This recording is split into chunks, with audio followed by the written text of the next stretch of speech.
A poruka koju nam daju jeste samo napred. Dosta ste se prebrojavali.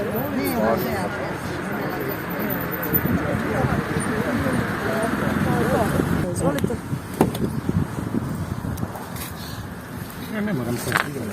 Tim potpisom se pokazuje da jednostavno svi zajedno stojimo iza tog zahteva za raspisivanje vanrednih parlamentarnih izbora i da generalno ta snaga stoji u zajedništvu, jedinstvu, u narodu. Krenuli smo, ne znam, tek. A ovo je sigurno nova nada, nova prekretnica i sigurno puna podrška ovom zahtevu za raspisivanje izbora i puna podrška bezrezervna studentima i svima onima koji žele promene u ovom društvu.